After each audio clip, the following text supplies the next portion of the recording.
जय हिंद साथियों। आज हम अपने शारीरिक शिक्षा के विषय में जो चैप्टर लेके आए हैं वही हमारा चला हुआ है संक्रामक रोग तथा उनकी रोकथाम। इसी उसमें विषय में एक बीमारी है, आजकल आम इसको जानते हैं सभी, एड्स। एड्स क्या है, इसके लक्षण तथा बचाव के उपाय, आज का हमारा यही क्वेश्चन है।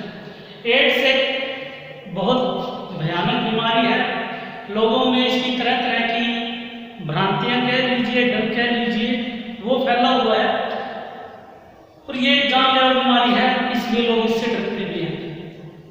लेकिन एड्स के प्रति यदि हम थोड़ा सा अपने आप को जागरूक कर लें कि ये क्या है, कैसे फैलती है, इसके लक्षण पहचान लें तो हम इससे बच सकते हैं, थोड़ी सी सावधानियां बरत के। एड्स वैसे कोई बीमारी नहीं है, इसमें जो वायरस होता है HIV, human immuno defensive virus, ये मनुष्य में किसी भी माध्यम से यदि शरीर में प्रवेश कर जाए तो रोगी उस रोग से व्यक्ति ग्रस्त हो जाता है।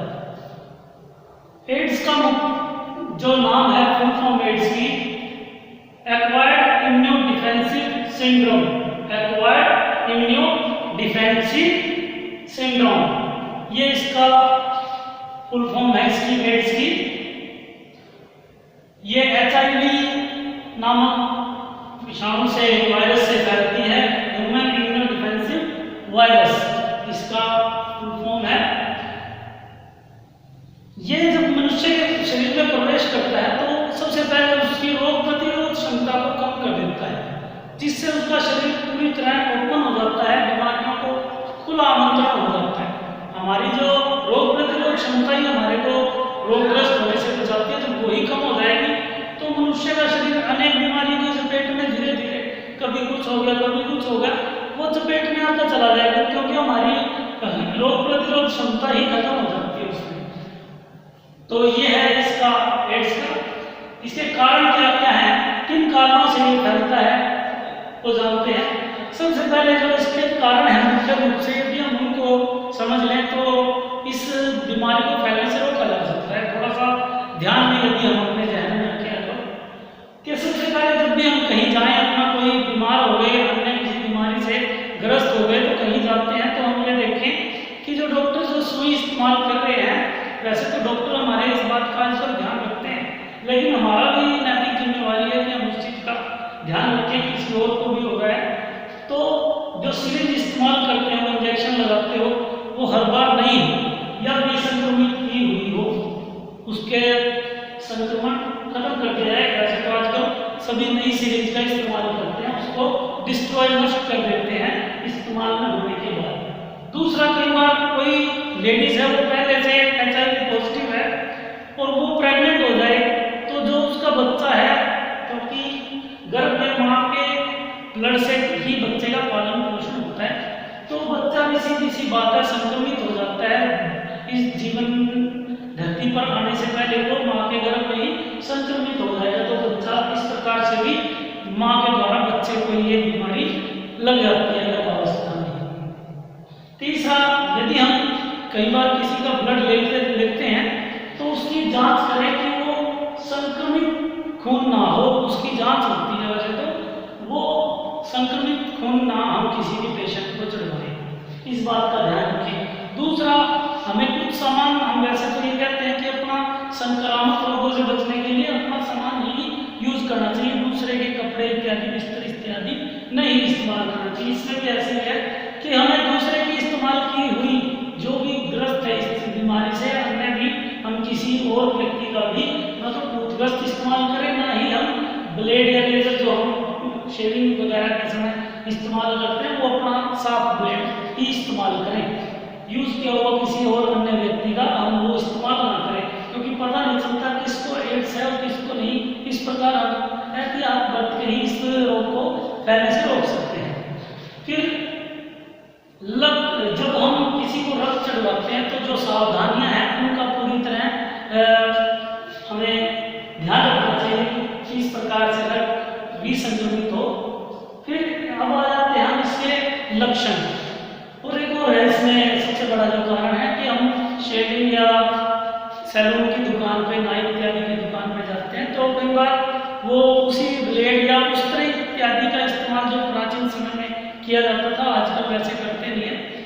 इस्तेमाल करते हैं तो हमें साफ ब्लेड का ही इस्तेमाल करना चाहिए। इस प्रकार से हम इससे बच सकते हैं।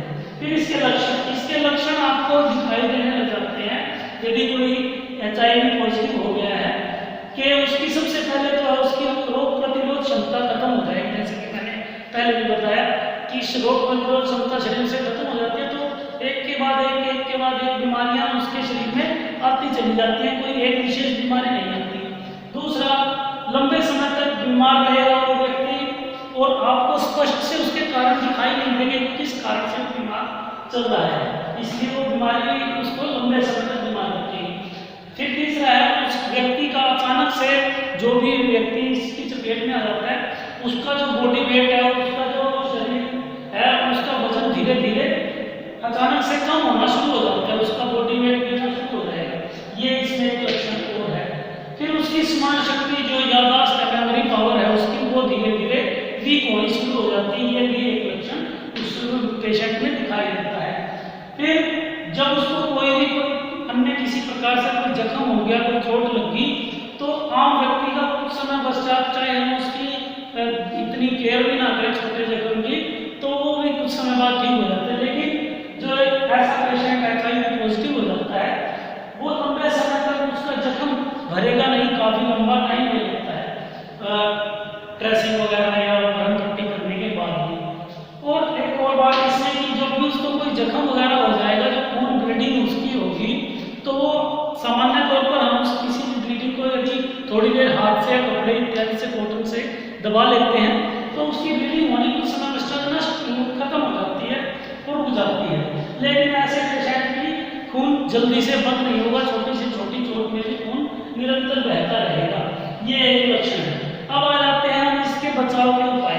कोई भी बीमारी है यदि हम उसके थोड़े से हम अपने किसी भी बीमारी के बारे में सचेत रहें और ध्यान रखें तो हम ऐसी बीमारियों से चपेट में आने से न केवल स्वयं अन्य समाज को भी बचा सकते हैं। तो कैसे क्या क्या उपाय हम करेंगे बचाव में कि हम जब भी किसी को ब्लड डोनेट करें वो सुरक्षित तरीके से ही ब्लड डोनेट करें, साफ सुथरी सिरिंज इस्तेमाल करें और ब्लड का जो डोनेट करने का आदान प्रदान है, किसी से लेना है ब्लड, तो उसमें थोड़ा सा सुरक्षित उनका जो दिशा निर्देश होते हैं उनका पालन करें। इस प्रकार से बच सकते हैं। नंबर 2, बीमारी का इलाज करवाते वक्त उपकरणों का कीटाणु रहित होने पर, यानी कि जैसे कोई डॉक्टर है ऑपरेशन वगैरह करते हैं तो सर्जन जो ऑपरेशन करते हैं उनमें वो ध्यान रखें कि वो विसंक्रमित करवाया जाएगा, तब उसका ऑपरेशन वगैरह या सर्जरी जो भी है तब करें।